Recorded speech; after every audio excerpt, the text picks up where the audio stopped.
Assalamualaikum warahmatullahi wabarakatuh. Hello guys, welcome to back my channel. Baik, pada video kali ini saya akan membahas tentang sumber hukum Islam, di mana sumber hukum Islam ini sangat penting bagi umat Islam supaya mereka tidak salah pemahaman. Sebelum kita masuk ke pembahasan tentang sumber hukum Islam, jangan lupa tekan subscribe, like, share, and comment. Baik, sumber hukum Islam.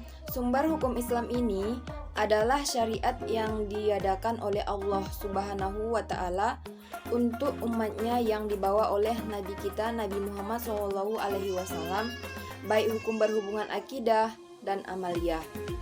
Hukum Islam harus diterapkan dalam kehidupan sehari-hari, karena jika tidak, maka banyak ditemukan perbedaan-perbedaan dalam agama.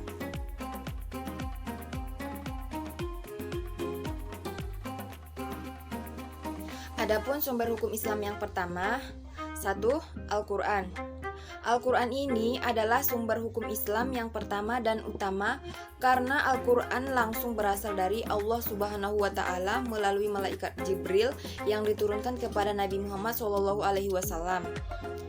Al-Quran berisi tentang perintah, larangan, anjuran, kisah Islam, ketentuan, dan hikmah dan lain-lainnya, yang menjadi pedoman hidup manusia untuk jadi manusia yang bertakwa kepada Allah Subhanahu wa Ta'ala dan menjadi manusia yang berakhlak mulia.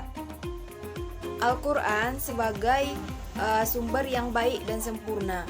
Al-Quran bersifat dinamis, benar, mutlak.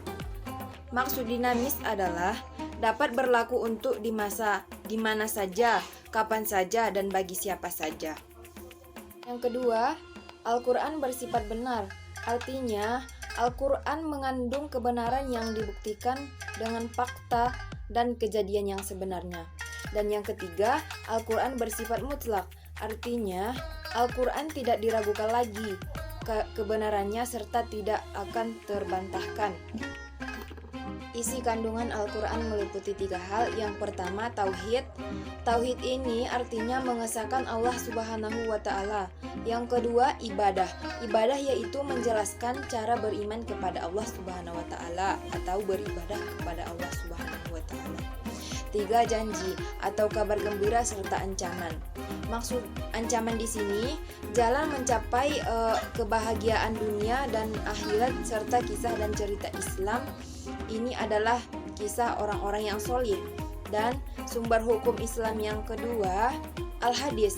Al-hadis di sini menurut bahasa adalah jadid. Jadid artinya baru, qorib artinya dekat, khobar artinya berita.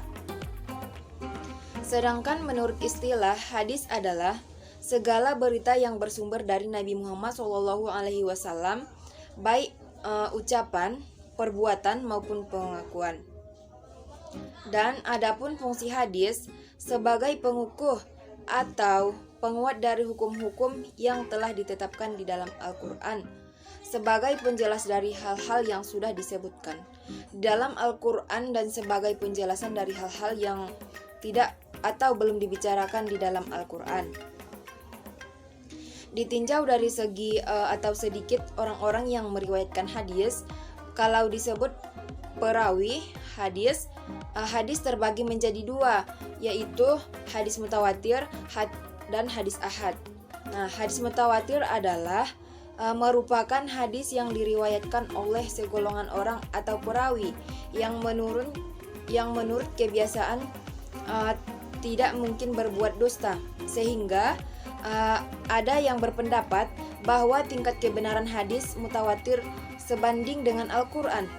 Sedangkan hadis ahad adalah hadis yang diriwayatkan beberapa orang saja akan tetapi tidak mencapai derajat mutawatir.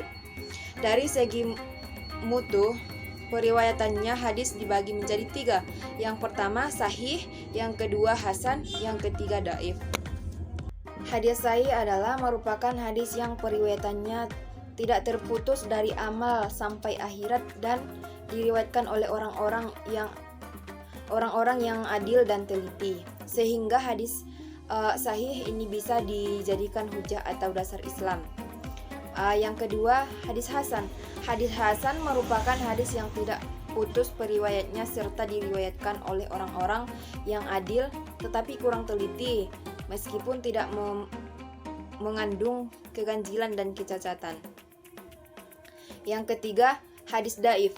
Hadis daif, hadis lemah merupakan hadis yang ditinggalkan sehingga hadis lemah tidak bisa dijadikan sebagai hujjah. Sumber hukum Islam yang ketiga, ijma. Ijma adalah kesepakatan seluruh kaum ulama muslimin dalam suatu masa sesudah wafatnya Rasul Shallallahu Alaihi Wasallam. Dan yang keempat, sumber hukum terakhir atau qiyas. Penerapan aturan yang sudah ditetapkan di dalam Al-Quran, As-Sunnah, atau ijma terhadap kasus baru.